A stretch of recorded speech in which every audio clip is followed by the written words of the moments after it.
नमस्कार, आप देख रहे हैं ग्रेटर जम्मू और मैं हूं आपके साथ नीतू सिंह। गुज्जर देश चैरिटेबल ट्रस्ट के द्वारा आज एक पत्रकार वार्ता का आयोजन किया गया था, जिनमें इनके कुछ मसले, कुछ मुद्दे थे जिस पर बातचीत की गई। आइए बातचीत करते हैं, जानने की कोशिश करते हैं कि विशेष तौर पर किन मुद्दों पर जो है आज चर्चा का जो है समा बांधा गया। आइए बातचीत करते हैं। हमारे साथ इस समय मौजूद है GDC के चेयरमैन अरशद अली चौधरी जी। बातचीत करेंगे। सर, विशेष तौर पे कौन से ऐसे मुद्दे थे जिसको लेकर आज पत्रकार वार्ता की गई है? देखिए, आपने अक्सर यहाँ पे मैं आपको देखते रहता हूँ, आपने बड़ी सारी हमारे इवेंट्स कवर किए हैं यहाँ पे।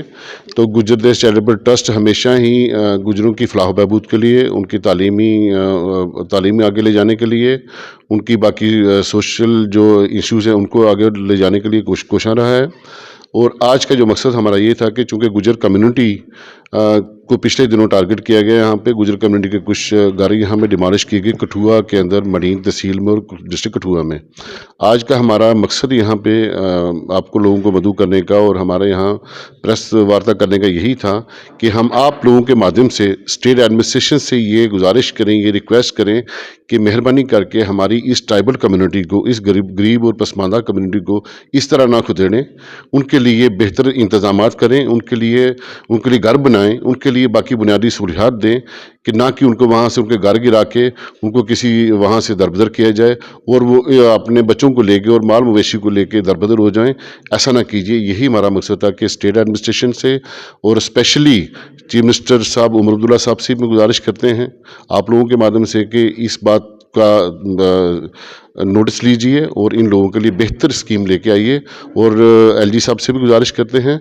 और साथ ही साथ मैंने पहले भी यहाँ अपने इसमें कहा है कि बेशुमार स्कीमें यहाँ पे गुज्जर कम्युनिटी के लिए लाई गई, और उन्हीं में से एक स्कीम जो हम बरसों से इसकी भी डिमांड करते आ रहे हैं कि इन लोगों के लिए परमानेंट रिहैबिलिटेशन का कुछ इंतज़ाम कीजिए, ताकि ये जो आए दिन जो मुश्किलात उनको फेस करनी पड़ती हैं, उन मुश्किलात के इनको बचाया जा सके, उनके बच्चों को बचाया जा सके।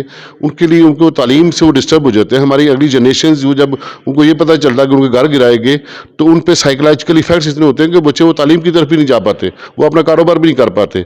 तो उनके लिए उनको एक सिक्योरिटी, सेंस ऑफ जो इनसिक्योरिटी उनके माइंड्स में डाली गई है, उनको सिक्योर कीजिए, उनका रहना सिक्योर कीजिए, उनकी बाकी सहूलियत सिक्योर कीजिए। यही हमारा मकसद था। सर, क्या वजूहत रही है कि घर जो है वो गिराए गए कठुआ में? देखिए, जो हमारे रोड लिस्ट में बात आई है, उन्होंने कहा है कि ये स्टेट लैंड पे घर बनाए हुए हैं, तो वो बने तो 30-40 साल पहले हैं जी। 30-40 साल पहले जब घर बनते हैं, तो जब अपना वो सारा गुजर बसर वहाँ पे शुरू होता है, तो एडमिनिस्ट्रेशन वहाँ पहुँच जाती है, जी आपको ये घर खाली कीजिए। भाई क्यों खाली कीजिए?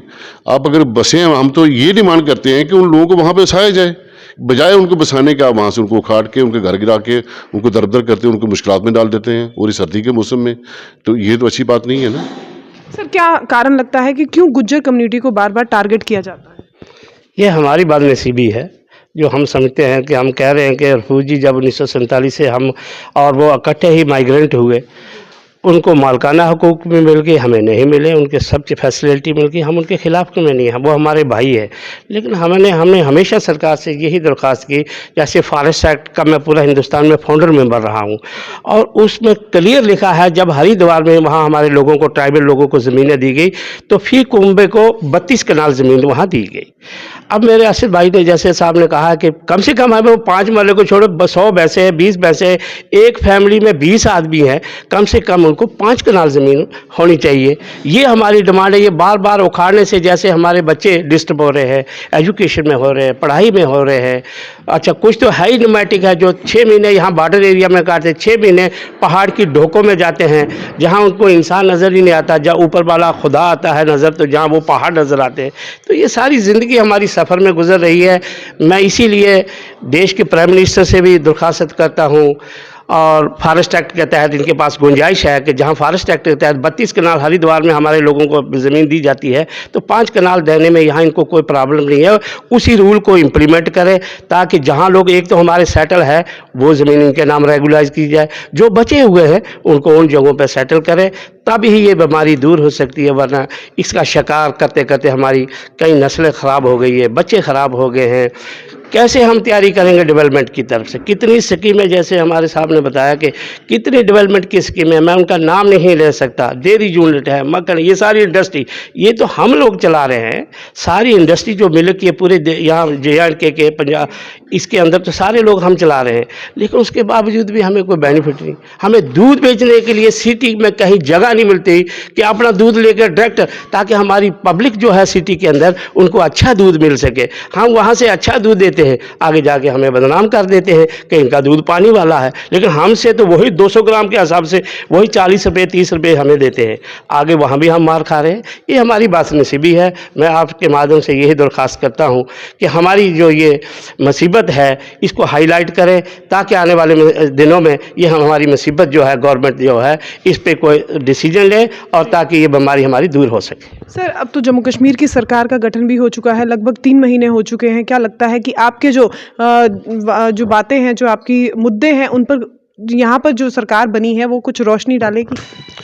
देखें, अभी तक तो 2-3 महीने में ऐसी कोई चीज़ हमें नज़र नहीं आई है, लेकिन इन फ्यूचर हम ये उम्मीद करते हैं कि सरकार इन चीज़ों का सीरियस नोटिस लेगी और हमारी जो जायज़ डिमांड्स हैं, जो हमारी जो डिमांड्स हमेशा हम करते आए हैं, उन पे सरकार गौर करेगी और हमारे सारे मसाइल जो हैं वो हल करेगी।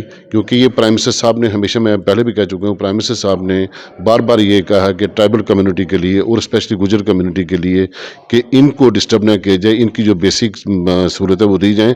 और ये आज का जो मेन मुद्दा जो हमारा था रिहेबिलिटेशन का, इस पे कम से कम सरकार सोचे और फ़ौरन इसका कोई हल तलाश करे।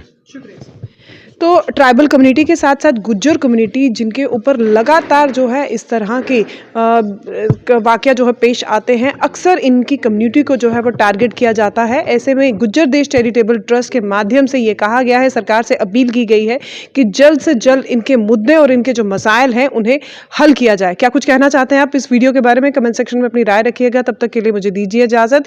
कैमरामैन अजय साड़ू के साथ मैं नीतू सिंह, ग्रेटर जम्मू के लिए। धन्यवाद।